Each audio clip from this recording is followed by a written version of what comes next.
Welcome to my presentation on Chapter 6, titled Connectivism as an Online Learning Theory, from the ebook Learning Theory and Online Technologies by Linda Harasim. In this chapter, we explore the rise of connectivism and its role in online learning networks. This theory focuses on how we learn in a digital age through the connections we make with technology and other learners, rather than relying solely on traditional human teaching methods. To put this in familiar terms, think of how platforms like Google Classroom or Blackboard allow students to engage with content, peers, and teachers all at once. Connectivism takes this idea further, focusing on how learners self-organize and access knowledge through these types of networks and technologies. The emergence of online learning networks. Connectivism emerged as a significant theory when computer networks started to evolve. As early as 1969, educators began recognizing the potential for these networks to support learning.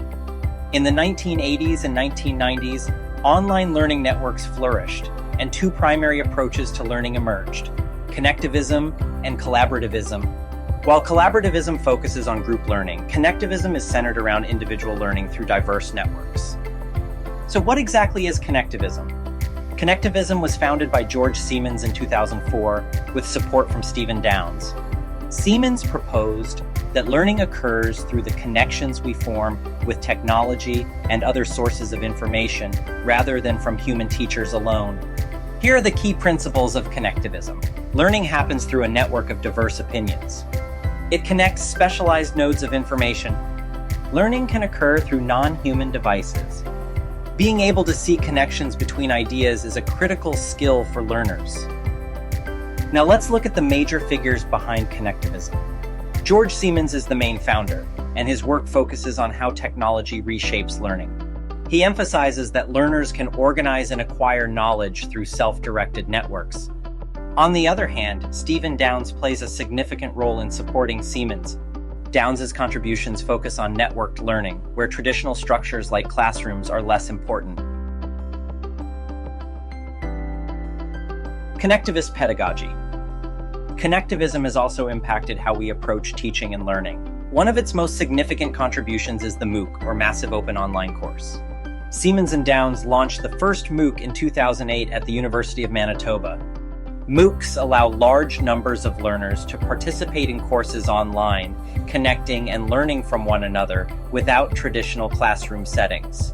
There are two types of MOOCs. CMOOCs, which follow the connectivist model, focusing on learning through networks and interactions. CMOOCs encourage learners to contribute content, interact with others, and share projects within the community. Whereas XMOOCs focus on delivering content through video lectures, quizzes, and assessments, often similar to a classroom experience. They are more structured and follow more traditional learning models.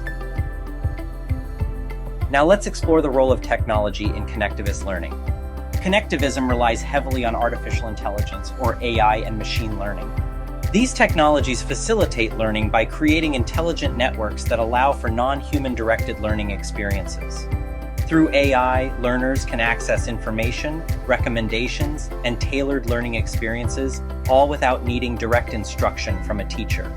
Criticisms and challenges. Of course, like any theory, connectivism has its critics. Some argue that connectivism lacks sufficient empirical validation, meaning there is not enough data to fully prove its effectiveness. Others find it difficult to define clearly as a learning theory. Despite these criticisms, connectivism continues to influence how we think about learning in the digital age. In conclusion, connectivism offers a new perspective on how we learn in an increasingly connected digital world. By relying on networks, technology, and self-organization, it shifts the role of the learner from a passive recipient to an active participant in their learning journey. While it may still be debated as a theory, its impact on online learning is undeniable. Thank you for watching. I hope you have a better understanding of what connectivism is and how it has impacted online learning networks.